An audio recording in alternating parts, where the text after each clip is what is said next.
अस्सलाम वालेकुम वरहमतुल्लाहि वबरकातुहू। हब्बुल वतनी महमूद जब कभी अपने गांव के खेतों से गुजरता तो हरे भरे लहलहाते खेतों को देखकर इसका दिल खुशी से नाच उठता और वो गुनगुनाने लगता।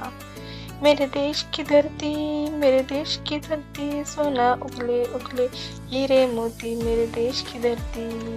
10 साल की उम्र का ये लड़का शरीर भी था और गांव वालों का बहुत हमदर्द और गमगुसार भी। अजीब लड़का था, पढ़ने में भी जी लगाता और खेल कूद में भी। गांव के करीब एक तालाब था और तालाब की दूसरी तरफ लहलहाते खेत खड़े थे।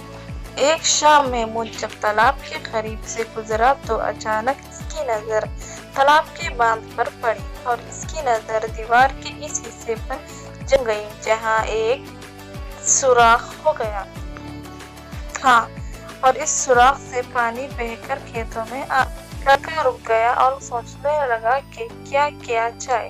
पानी के बहाव से दम बदम सुराख बड़ा होता जा रहा था।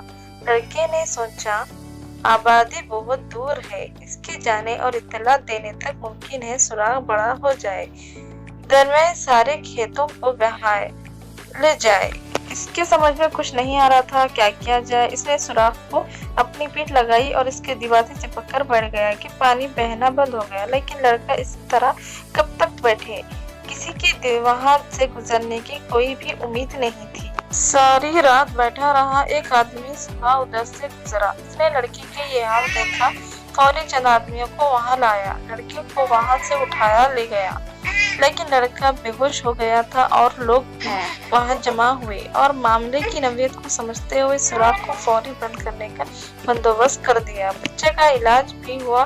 जब बच्चा पूरी तरह सेहतमंद हो गया तो गांव वालों ने मिलकर उसे शाबाशी दी, एक जश्न मनाया और उसकी तारीफ की। हर एक की जुबान पर यही था कि ऐसे लड़के ही अपने वतन को बचा सकते हैं।